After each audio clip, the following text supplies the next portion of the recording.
Breaking news from next Friday, November 6, Singapore will lift its border restrictions for visitors from mainland China and Australia's Victoria State. The Civil Aviation Authority of Singapore announced that the countries displayed successful control over the spread of the virus and that risk of importation from these places is low. From October 30th, visitors travelling from these two places can apply for an air travel pass for entry into Singapore on or after November the 6th. Among other measures, applicants must have remained in either country for 14 straight days prior to their entry and need to take a COVID-19 test upon arrival.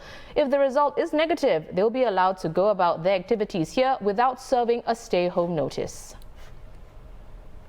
In an exclusive interview, Transport Minister Ong Ye Kung spoke to our news editor Karimjit Kaur about the latest announcements. Plans have just been announced for Singapore to unilaterally open our borders to travellers from China and from the state of Victoria in Australia. Now, how significant is this move given that there are still travel restrictions for outbound travel from these places? I think it's not surprising because their track record has been very good.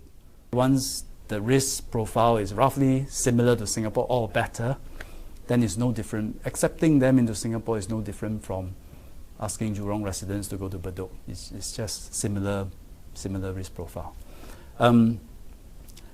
I don't expect numbers to be huge because there is still restriction on outbound travel, like you say. So for the 4 countries that we have unilaterally opened to, we have welcomed about 600. We used to receive that in an hour.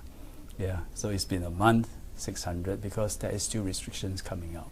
But I think it's meaningful to do this anyway. It's like chess pieces. We want to put them in place.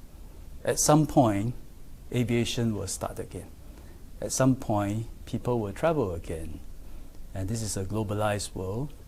It could be when the vaccine becomes widely available. It could be when people really got used to living with the virus and taking the right measures to contain it. At some point when it starts, our chess pieces are in place, we are connected, and then Changi will thrive again and SIA can fly again. Right, Minister, apart from such unilateral moves, Singapore has one air travel bubble coming up with Hong Kong. It's coming up. Give us a date on when this might happen. There's a lot of interest in Singapore-Hong Kong travel. Chief Executive Carrie Lam yesterday said it'll be in the month of November. I wouldn't want to contradict her. I agree with her assessment. Can we expect a second or third air travel bubble by the end of the year? My wish is, of course, the more the merrier. Because for us to unilaterally open or to establish a travel bubble, it must mean that someone else have controlled the virus to the same level as Singapore. And if more places in the world achieve that, the more we can open up. Germany, we've had reports that they are going to be going into a lockdown next week. So again, there is some concern among Singaporeans, with regard to this decision to have a green lane with Germany. Are you looking to review that decision? I think first, have an assessment of your partner. At what stage are they on the epidemic curve? And what are their measures and what is their risk profile? So what we have is a green lane, which really is to break down the population. So in the case of RGL, it's targeted at business travelers. So amongst that group, more likely their cases are lower, case rates are lower, and therefore we have a green lane open so that they can continue to travel. And when they are here, we take other precautions. So for example, our RGLs work by requiring them to take a PDT, pre-departure test, a couple of days before they travel. When they arrive, you take a OAT, on-arrival test, and if they are negative there, negative here, then they go about their business through a controlled itinerary. You can't run around, hawker center, travel, take roller coaster, at Universal Studio. You can't do all that. You have to submit.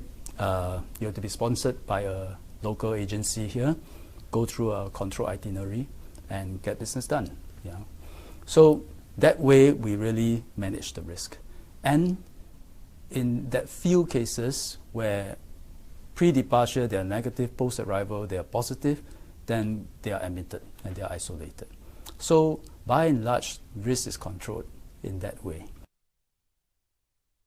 Well, that was Transport Minister Ong Ye Kung in an exclusive interview with the Straits Times. He was speaking on today's announcement that Singapore is lifting border restrictions for visitors from mainland China and Australia's Victoria State. Now head over to straitstimes.com for the full story.